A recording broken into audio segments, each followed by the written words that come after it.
Thank you. We're grateful to be joined today by Ambassador Zalmay Khalilzad. Appreciate you being here, Ambassador. And Mr. Bill Roggio, appreciate you being here. And Tricia Bacon. And Ambassador, we'll yield the first time to you. Well, thank you very much, Chairman. I want to thank the ranking member, the chairman of the Terrorism Subcommittee, and all the distinguished members who are here.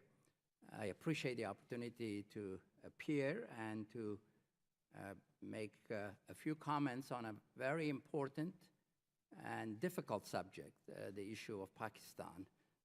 As you said, Chairman, it requires a deliberate but frank discussion and analysis of where we are and where we need to go. I have prepared a testimony, but which I will submit for the record.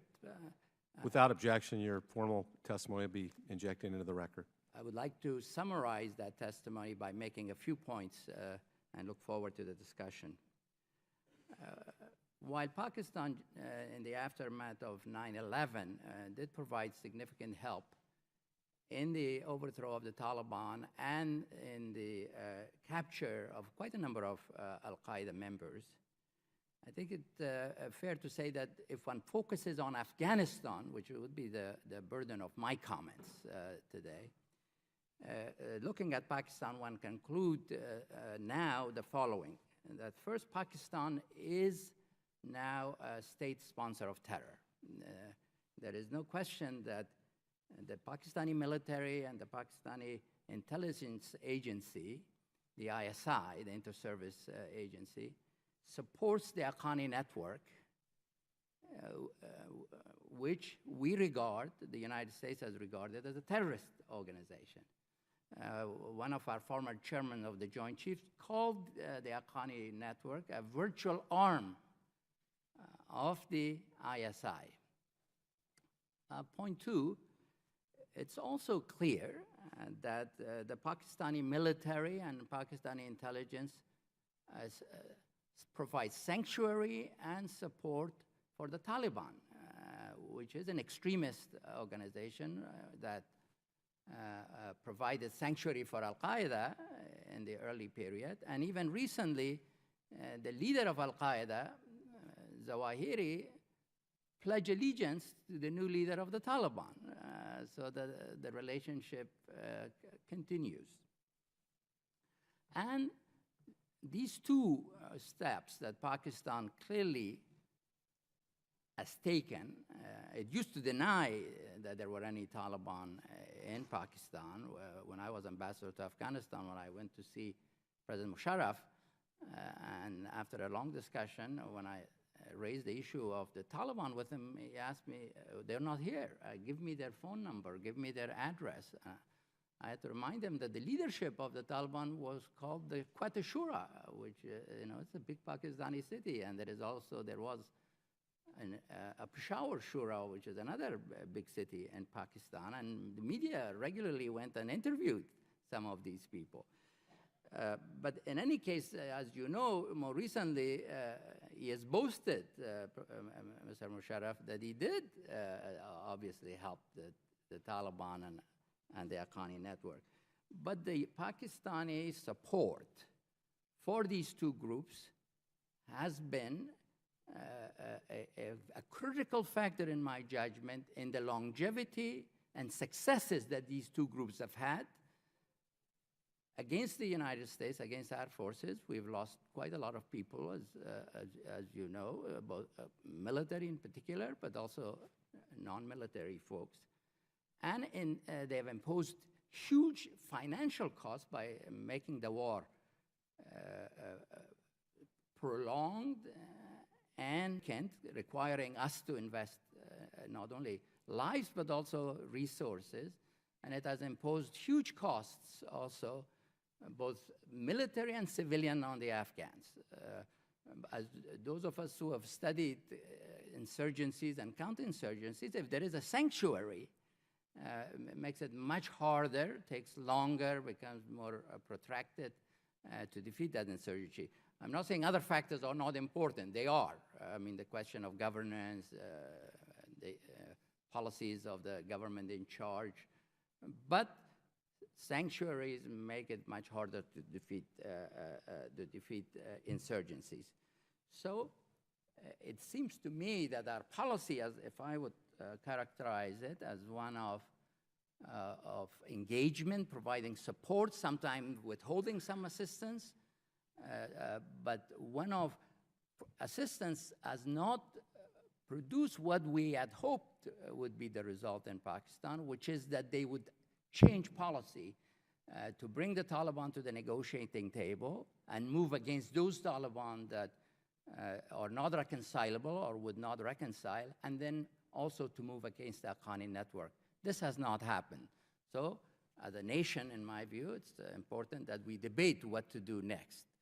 And I believe that we need to consider a different policy among our options, and the policy that I think is worthy of consideration is one of increasing the cost of this policy to Pakistan. You know, typically, when you want to discourage bad behavior, you have to do things that look like punishment or imposing costs to shape a response. And Pakistan has believed so far, correctly, that they can get aid in billions and get support and continue to do these things, and that we would not confront them with the choice of either you take our assistance or and you can stop what you're doing, or there would be no assistance.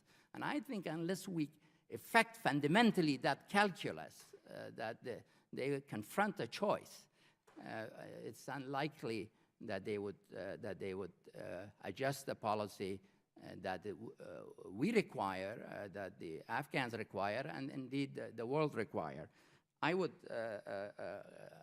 I welcome some of the recent announcements by the administration and some of the actions, such as the drone attack against Mullah Mansour in Pakistan. I think that sent a strong message. I believe that the administration's effort to isolate Pakistan, to pressure it more, is welcome, but I think it's not insufficient. We need to do more. And more, in my judgment, is one, we need to do additional drone attacks against targets that are Haqqani and Taliban related.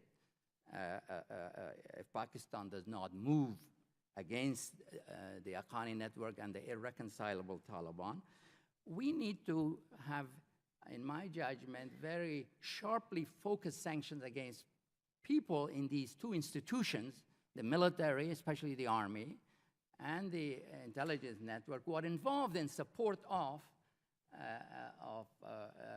the Haqqani network and the Taliban. And that would mean financial sanctions, and in my view, also it means travel to the United States.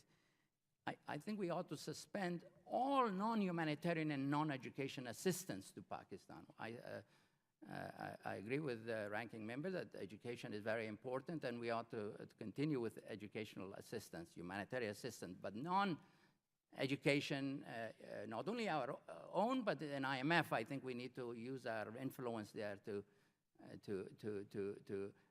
make sure that the next package that is likely to come up later this summer, early fall, does not go through without Pakistan taking the necessary measures with regard to these two groups. I also think we ought to consider, debate whether Pakistan should not be put on the list, State Department list of sponsors of terrorism. Factually, it is. Now, the question is, what are the pros and cons? And I think there are costs for us not doing this, because the whole less than problem loses its legitimacy when a state clearly is doing something and we are not calling a spade, and that has its own costs. And I also believe that calling Pakistan a major non-NATO ally, given what it is doing, also raises questions of the legitimacy of such a designation. We ought to signal that without a change on these two issues, we would reconsider that designation. And I would think that we ought to also, as we do with regard to North Korea, a country that has nuclear weapons but has many hostile and negative domestic and external policies, consider as to when we might take the whole issue to the Security Council in collaboration with the Afghans to expose. We have not done as much as we could, in my view, to expose the details of how this policy of support for Haqqani and for the Taliban are actually conducted by Pakistan, and the implications, the ramifications of that in terms of the amount of damage it has done to fellow Muslims in Afghanistan, besides the killings that have taken place of the coalition forces who are there.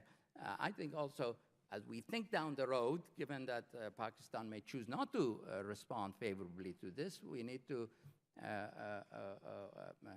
look at its strengthening cooperation with India on terrorism and counterterrorism, and on strengthening Afghanistan, that it can be hardened.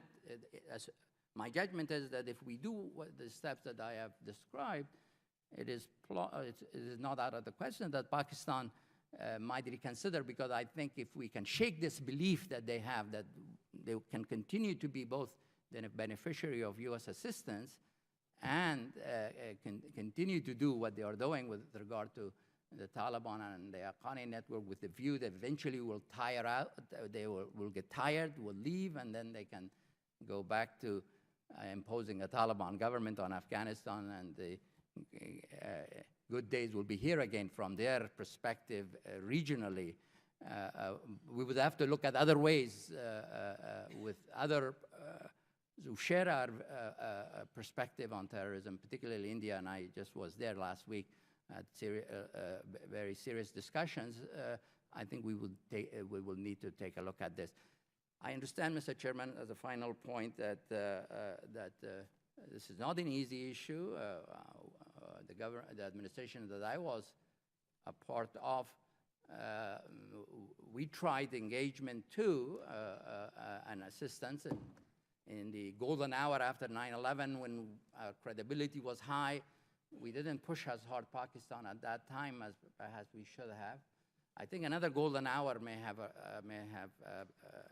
become available after the killing of Mullah Mansour, but by itself, I think it's insufficient. We need to get Pakistan's attention that things are different, that they do need to make a choice, and I recommended the steps that I did for your consideration. Thank you, Chairman. Thank you very much, Ambassador.